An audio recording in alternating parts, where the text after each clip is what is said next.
Bismillahirrahmanirrahim. Assalamualaikum warahmatullahi wabarakatuh. Salam sejahtera buat kita semua. Saya Ferdi Ferdian dan izinkan saya untuk membawakan materi yang berjudul Hati-hati ketergantungan terhadap short acting beta agonis dan sudah saatnya kita berganti haluan dengan pelega antiinflamasi. Sebelumnya saya ingin mengucapkan banyak terima kasih kepada panitia dan juga sponsor untuk kesempatan pada pagi ini. Ini adalah disclaimer saya. Sebagai pendahuluan, asma adalah penyakit ektrogen yang ditandai dengan inflamasi kronis saluran nafas dan memiliki dua fitur, yaitu riwayat gejala dan tanda gangguan nafas, dan kedua adalah keterbatasan aliran udara ekspirasi yang bervariasi.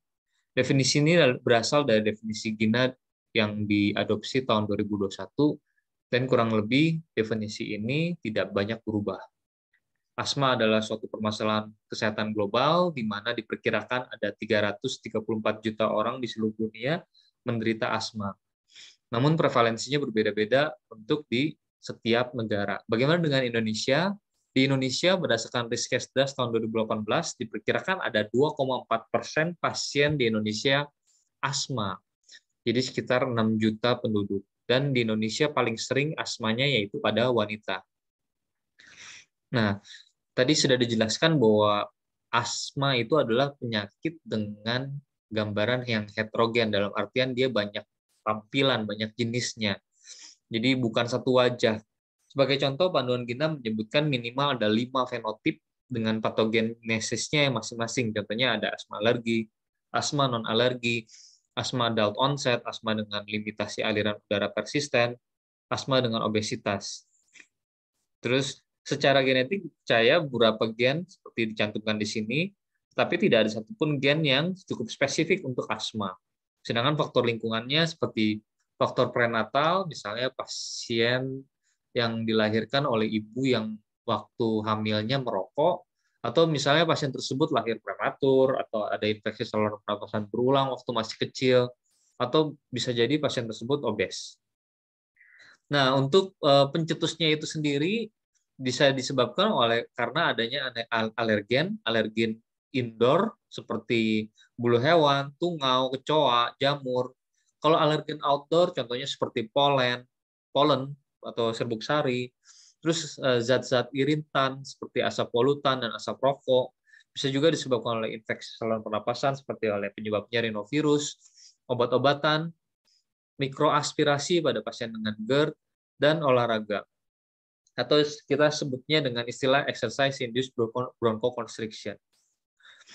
Untuk diagnosis dapat ditegakkan melalui anamnesis, yaitu adanya riwayat gejala dan tanda khas asma, seperti bisa dilihat di sini ada sesak nafas, disertai dengan wheezing, terus ada shortness of breath, terus rasa tidak nyaman di dinding dadanya, dan adanya batuk. Keluhan ini biasanya lebih dari satu dan bervariasi untuk setiap orang, dan bervariasi juga untuk setiap orang berbeda-beda, dan satu orang pun bisa bervariasi, setiap harinya bisa bervariasi. Ditambah dengan data penunjang berupa limitasi aliran udara pernapasan yang terdokumented. Sebelumnya saya sudah dijelaskan oleh presentasi sebelumnya bahwa spirometri adalah alat yang bisa dipergunakan untuk mendeteksi adanya limitasi aliran udara secara baik. Terus tujuan kita mengobati asma tidak hanya menghilangkan gejala saat lalu serangan timbul kembali. Tujuan kita lebih dari itu dan kita harus samakan dulu persepsi kita pada pasien kita. Tujuan kita adalah mengontrol asma agar tidak sering kambuh. Terus pasiennya juga bisa beraktivitas seperti orang sehat, orang normal, meminimalisir serangan asma dan eksersibasi, mencegah kematian akibat asma, mencegah limitasi aliran jalan nafas yang menetap, dan pengobatannya pun diharapkan bebas efek samping, serta terjangkau dan tercover oleh BPJS. Nah, dalam tata laksana asma itu kita jangan terjebak dalam fenomena gunung es. Jadi gejala sesak, nyeri, dan lainnya itu adalah puncak dari gunung es. Sedangkan permasalahannya lebih akar, lebih dalam dari itu, yaitu bisa disebut dengan yang tadi per definisi reaksi inflamasi kronis di saluran nafas dan menyebabkan hiperaktivitas bronkus dan juga adanya bronchoconstriction. Ini diperjelas seperti ini. Jadi filosofi pengobatan asma itu karena dasarnya adalah inflamasi, jadi obatnya harus anti-inflamasi. Nah, ini filosofi pengobatan asma juga, bahwa pengobatan asma modern itu bergantung pada alat-alat device inhaler sekarang. Dibagi menjadi tiga, yaitu reliever, controller, dan add-on terapi. Reliever itu melegakan segera, controller itu untuk sebagai dasar antiinflamasinya, sedangkan add-on-nya bila keluhannya tidak terkontrol setelah dapat reliever dan controller. Tapi dalam kenyataan di lapangan, lebih banyak pasien maupun dokter yang hanya mengatasi gejala atau simptomnya, tapi melupakan dasar dari si gunung es itu sendiri, yaitu inflamasi. Banyak yang hanya diresepkan dengan SABA tanpa diresepkan dengan controller. Ini penelitian Aire tahun 2000 berapa nih? 2019, penelitian Aire tahun 2000 melibatkan sekitar 2.800-an responden yang dilakukan survei, didapatkan bahwa baik dewasa maupun anak-anak, baik yang mild terus mild persisten, jadi ringan, sedang, berat maupun yang sangat berat, itu lebih banyak diresepkan SABA. SABA itu yang merah, sedangkan yang abu-abu itu adalah yang inhaled corticosteroid. Dan dikatakan bahwa ketika gejala buruk, sebagian besar pasien meningkatkan penggunaan SABA-nya daripada menggunakan obat controller. Penelitian Inspire tahun 2006 terhadap sekitar 3.400-an pasien asma yang diberikan kuesioner terkait pengobatannya, didapatkan sebanyak 39% pasien asma percaya bahwa pengobatan asma itu tidak perlu setiap hari apabila sudah merasa lebih baik. Dan 90%-nya ingin terapi yang langsung melegakan pernafasannya. Jadi secara alami pasien itu cenderung mencari pengobatan yang cepat meredakan gejala. Tetapi rupanya penggunaan SABA secara berlebihan, dikatakan berlebihan bila lebih dari 3 kanister per tahun, itu berhubungan dengan kejadian ekserbasi yang lebih sering dan juga kunjungan rawat inap ataupun rawat jalan yang lebih tinggi. Bisa dilihat pada kedua grafik ini, secara linear terjadi peningkatan kejadian ekserbasi sering dengan jumlah kanister, dan sedemikian juga dengan rawat inap maupun rawat jalan terkait asma. Ini juga ada penelitian lain. Penelitian lain tersebut didapatkan bahwa resiko ekserbasi itu meningkat bila lebih dari 3 kanister,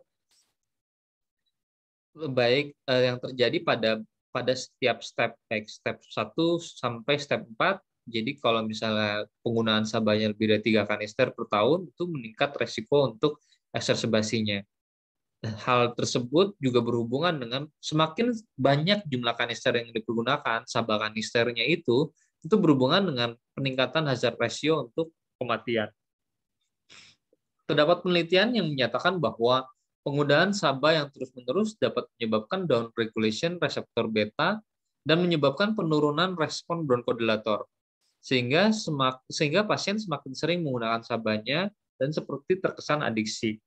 Contohnya adalah pasien yang sering menggunakan SABA, reseptornya makin lama semakin down regulation, jadi reseptornya makin sedikit, sehingga kalau kita pakai SABA yang sama dengan dosis yang sama, itu efeknya jadi kayak terasa berkurang, sehingga pasien menggunakan SABA berulang-ulang dan sampai overuse. Penelitian ini adalah penelitian dilakukan oleh Batman tahun 2020, 2021 yang diterbitkan di IRS. Ini adalah penelitian paling terakhir yang mempermasalahkan masih banyaknya dokter yang meresepkan SABA. Penelitian ini adalah penelitian multisenter, termasuk salah satunya negara Indonesia, dengan jumlah responden kurang lebih adalah 8 ribuan.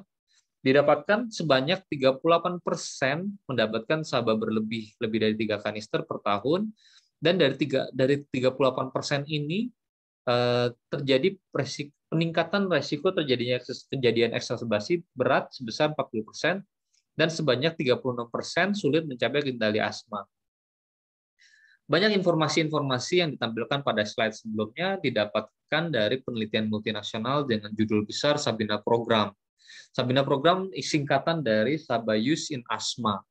Dapat di-highlight di sini bahwa Sabina Program mendeteksi bahwa penggunaan SABA berlebih adalah masalah dunia yang harus segera kita ambil aksi. Tahun 2019, Gayung bersambut bahwa Gina tidak lagi merekomendasikan pengobatan sahabat tunggal pada pasien dengan asma. Dan Gina merekomendasikan semua pasien asma dewasa seharusnya mendapatkan terapi yang mengandung ICS dari awal. Berbicara mengenai inhaled corticosteroid, sebaiknya kita mengulas sedikit apa yang dimaksud dengan corticosteroid itu sendiri. Kortikosteroid adalah suatu hormon steroid yang diproduksi dan disekresi oleh kelenjar korteks adrenal dan dibagi menjadi dua, ada glukortikoid dan mineralokortikoid. Tapi yang kita bahas adalah glukortikoid. Glukortikoid ini memiliki efek antiinflamasi. Efek antiinflamasi dengan mensupresi gen yang berperan dalam menghasilkan zat-zat peradangan. Demikian sebaliknya meningkatkan ekspresi gen sitokin antiinflamasi. Selain itu, kortikosteroid juga menurunkan keterlibatan sel-sel dalam peradangan, bisa dilihat di sini. Glukortikoid itu dapat dibuat sintetik dalam bentuk inhalasi ataupun dalam bentuk peroral. Sudah dijelaskan sebelumnya oleh presentan sebelumnya bahwa karena ini adalah peradangan kronis saluran nafas, kalau kita memberikan antiinflamasi dalam bentuk peroral, efek sampingnya akan terlalu besar sehingga diciptakanlah yang inhaled corticosteroid. Nah, berdasarkan Gina tahun 2021, pelega antiinflamasi adalah pelega pilihan dalam track 1. Saya sangat suka dengan tahun 2021 untuk stepwise-nya ini sudah dibagi menjadi 2 track. Jadi track itu baru dipergunakan pada 2021. Sebelumnya masih digabung antara track, kedua track ini digabung jadi 1. Dengan dibagi menjadi 2 ini menjadi lebih jelas, sehingga kita bisa dari awal menentukan apa yang mau kita berikan dari baik pada step 1 sampai terakhir step 5. Misalnya kita pilihlah track 1. Track 1 ini pada step wise ladder nomor 1 dan 2-nya itu diberikan dosis rendah ICS formoterol jika perlu atau as needed. Jadi ini diberikannya hanya perlu bila ada serangan atau pasien mengalami keluhan atau gejala. Sedangkan untuk step 3-nya baru mulai ada yang disebut dengan maintenance dose, tapi dosisnya yang tergolong dosis rendah. Step 4-nya dosis sedang, dan step 5-nya ada dosis tinggi dari ICS formoterol. Untuk peleganya itu adalah dosis rendah ICS formoterol jika perlu. Bisa dilihat di sini ini adalah hanya satu device. Sedangkan track kedua hanya dipilih bila sebelumnya satu pasien tidak. Kita harus hargai keputusan pasien karena dalam tujuan dalam pengobatan asma yaitu preferensi pasien pun harus dipertimbangkan. Misalnya pasiennya memilih tetap menggunakan SABA, tetapi harus kita katakan bahwa dari pertama yang tadi sudah dijelaskan bahwa setiap penggunaan SABA itu harus dikejar dengan penggunaan ICS. Jadi harus ada 2 device nih. Satu si SABA, satu lagi yaitu ICS. ICS itu kita tahu bahwa ada satu sediaan di Indonesia. Jadi pasiennya dikasih 2 device, jadi setiap pasiennya sesek menggunakan SABA, tapi secara bersamaan juga menggunakan device yang lain yang sebagai controllernya. Controllernya yaitu inhaled corticosteroid dosis rendah. Dosis rendah di sini sama masih dosis. Nah, dosis rendah ICS-nya. Nah, berikutnya baru step 3 dengan ICS kombinasi LABA. Step 4-nya dosis sedang tinggi ICS LABA, terus step 5-nya bisa ditambahkan dengan yang lain. Tambahkan lama kalau bisa. Nah, ada yang tadi sudah dijelaskan, ada yang namanya konsep pelega antiinflamasi. Apa itu? Kita ketahui bahwa sebelum ada konsep pelega antiinflamasi, kita hanya kenal dengan pelega yang mengandung short acting beta agonis. Yang mengandung yang mengandung pelega kerja cepat, short acting maksud saya. Nah, kalau bisa dilihat di sini, baik gejala maupun inflamasinya itu berjalan, seiringan, berjalan secara bersamaan. Sedangkan SABA yang dipergunakan itu tidak mampu menekan inflamasinya. Ya iyalah, namanya juga isinya cuma SABA. Nah, berbeda dengan yang terapi modern yang disebut dengan istilah pelega antiinflamasi. Apa itu? Pelega antiinflamasi pada prinsipnya adalah pelega yang bronkodilatornya itu bekerja dengan cepat dan juga mengandung kortikosteroid inflamasi didesain dalam satu device. Jadi dikatakan bahwa setiap hisapannya itu mampu mengatasi keluhan gejala dan juga mengatasi inflamasi secara bersamaan. Nah, ini bisa dilihat di grafik ini bila kita menggunakan pelega antiinflamasi dari awal pun kita sudah menekan reaksi inflamasinya sehingga bisa mencegah resiko eksaserbasi ke depannya. Nah, rupanya formoterol memiliki kecepatan untuk memberikan efek pelega kurang lebih 3 menit. Bisa dilihat di sini grafiknya di menit ketiga dia sudah mencapai efek optimum, perubahan efek vivalannya yang optimum, kurang lebih sama dengan SABA. Kita ketahui kombinasi formoterol dan budesonide dalam satu kemasan memenuhi kriteria sebagai pelega antiinflamasi yang dibutuhkan di era modern ini.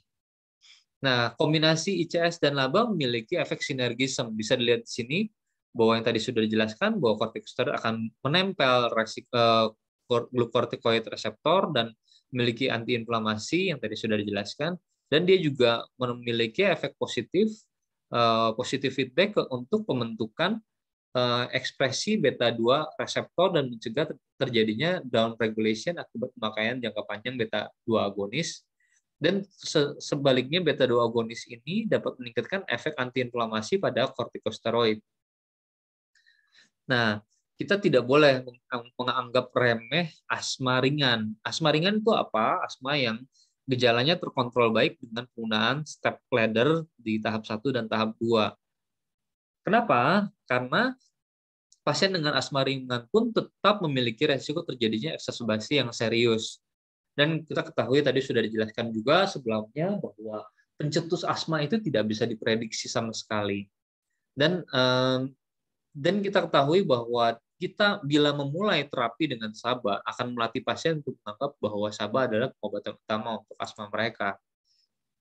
Ini ada penelitian yang dilakukan oleh O'Brien dan kawan-kawan tahun 2018 pada pasien dengan asma ringan, didapatkan bahwa kombinasi budesonide formoterol as-needed lebih superior bila dibandingkan dengan terbutalin dalam hal mengendalikan gejala, terus menurunkan eksaserbasi berat bila dibandingkan terbutalin.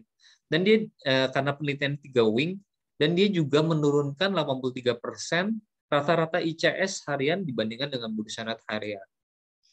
Nah, ini ada penelitian lain, yaitu penelitian Sigma Study dan penelitian Practical Study, dan diterbitkan oleh jurnal-jurnal besar yang masih pada asma ringan. Ini ada tambahan asma sedang.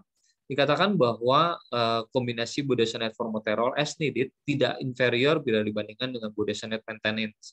Sedangkan kalau penelitian Hardy di Lancet tahun 2019 ini dikatakan bahwa kombinasi budesonide formoterol as needed lebih superior dalam menurunkan resiko eksaserbasi berat bila dibandingkan dengan budesonide maintenance daily 2 kali.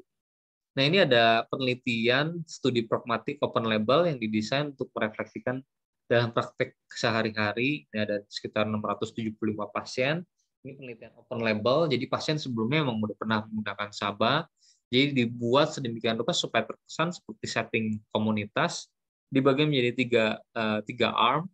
Arm pertama yaitu budesonide formoterol as needed, terus arm kedua hanya dengan SABA saja kalau saat serangan, dan arm ketiga yaitu ini kayak semacam SABA plus pengontrol, tapi SABA ICS, SABA ICS. Dan dikatakan bahwa penggunaan budesonide formoterol as needed itu menurunkan angka eksaserbasi tahunan bila diversus dengan SABA, menurunkan resiko eksaserbasi berat bila diversus dengan SABA, dan dosis ICS harian lebih rendah bila dibandingkan dengan budesonide yang pelega dan controller. Ini tadi sebelumnya dibahas pada asma ringan dan asma sedang. Rupanya ini juga ada penelitian-penelitian lain, contohnya ada Rabe dan kawan-kawan, dan bisa dilihat di sini bahwa budesonide formoterol sebagai pelega antiinflamasi plus pengontrol menurunkan eksaserbasi berat 21-48% bila dibandingkan dengan ICS laba lainnya dengan dosis ICS yang lebih rendah. Mungkin inilah yang menyebabkan kenapa track satunya itu dipilih budesonide formoterol, dipisah maksud saya. Nah, ini ada penelitian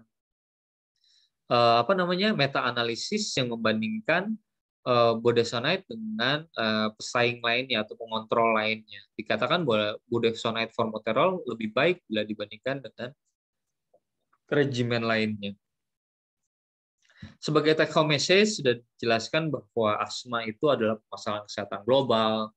Asma itu banyak fenotipnya dan terdiri atas kombinasi gen yang belum diketahui gennya secara jelas, penyebab environment, dan untuk menegakkan diagnosis asma dibutuhkan pemeriksaan yang membukti adanya limitasi aliran udara.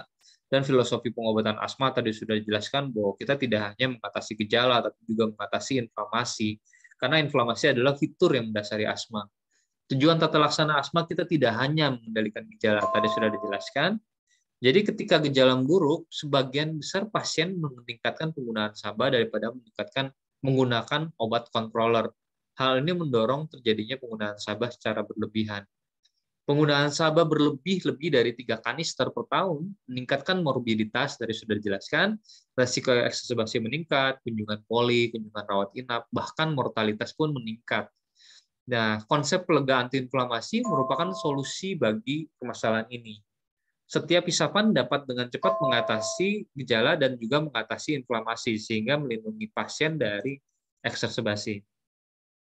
Formoterol bekerja secepat SABA dan budesonide formoterol pelega antiinflamasi dengan pengontrol lebih efektif dalam menurunkan resiko ekserbasi bila versus dengan SABA plus pengontrol pada asma ringan, sedang maupun berat.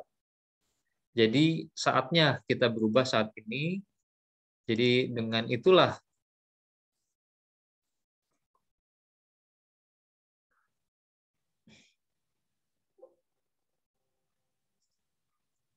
saatnya berubah sekarang. Terima kasih atas atensinya.